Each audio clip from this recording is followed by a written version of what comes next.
জাকসু নির্বাচনের ফল ঘোষণার পর বিজয়ী জিএস মাজহারুল ইসলাম সহ ছাত্র শিবিরের সমর্থকরা বিশ্ববিদ্যালয়ে নফল নামাজ আদায় করেছেন। তাদের প্রতিক্রিয়ার খবর আমরা জানাতে যুক্ত হচ্ছেন সহকর্মী সুফিয়ান ফারাবি।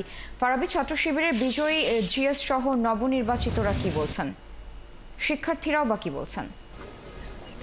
সারা আমরা কিছুক্ষণ আগে দেখেছি যে এই মাত্রই আসলে ছাত্র শিবিরের কেন্দ্রীয় সভাপতি সহ যে যারা নির্বাচিত হয়েছেন, মাঝার সহ তার যারা নির্বাচিত হয়েছেন জাহাঙ্গীরনগর বিশ্ববিদ্যালয় কেন্দ্রীয় ছাত্র সংসদে, তারা কিন্তু এই মুহূর্তে জাহাঙ্গীরনগরের কেন্দ্রীয় মসজিদ থেকে নফল নামাজ এবং যারা এশার নামাজ আদায় করেননি তারা এশার নামাজ আদায় করেছেন এবং নফল নামাজ আদায় করেছেন। সেই সাথে যে শিক্ষিকা মৃত্যুবরণ করেছেন নির্বাচন চলাকালীন, তার জন্য আসলে দোয়া অনুষ্ঠিত হয়েছে। এখানে আমরা দেখেছি যে শিবিরের প্রায় অর্ধশত নেতাকর্মী বা শতাধিক নেতাকর্মী এখানে উপস্থিত হয়ে তার জন্য দোয়া করেছেন।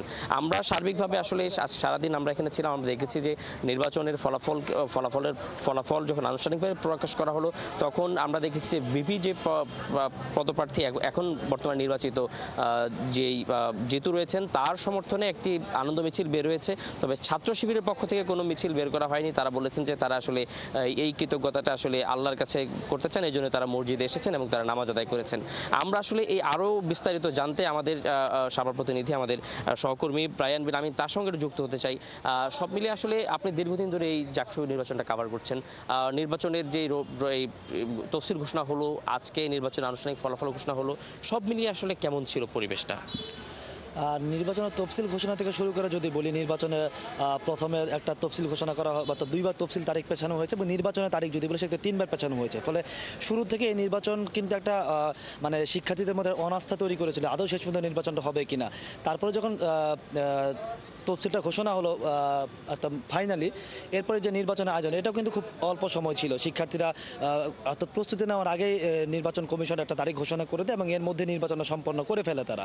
অর্থাৎ একদম শুরু থেকে যদি বলি শেষ পর্যন্ত পুরো বিষয়টাই কিন্তু অনেকটা অগোছালোই বলা যায়। এবং নির্বাচন কমিশন যারা আছে তারা কিন্তু বারবার আমাদের কাছে স্বীকার করেছে, বা তাদের যে এই ত্রুটিগুলো, এগুলো তারা বারবার স্বীকার করেছে যে 33 বছর পর একটা নির্বাচন অনুষ্ঠিত হচ্ছে। এই কারণে আসলে তারা এর আগে যারা নির্বাচন করে গেছে তাদের কারো পরামর্শে তারা কিন্তু এখন আর পাননি, বা তারা অনেকেই বেঁচে নেই, বিশ্ববিদ্যালয় ছেড়ে অনেক জায়গায় চলে গেছে। নির্বাচন আয়োজন করাটা তাদের জন্য একটা চ্যালেঞ্জিং বিষয় ছিল। এর বাইরে আরেকটা বিষয় জানতে চাই যে আসলে ভোট গণনার যে বিষয়টা ছিল, এটা আসলে এত দেরি কেন হলো, সবাই জানতে চাচ্ছে বিষয়টা। আচ্ছা, এটার মূল কারণ প্রথমত ওএমআর মেশিনে ভোট গণনা করার কথা ছিল, কিন্তু একটি ইস্যুকে, অর্থাৎ জামাতের একটা কোম্পানির কাছে মেশিন কেনা, এই একটা ইস্যু সামনে এনে বিষয়টিকে বলা হয় যে এটাকে হাতে গুনতে হবে, অ্যানালগ পদ্ধতিতে গুনতে হবে।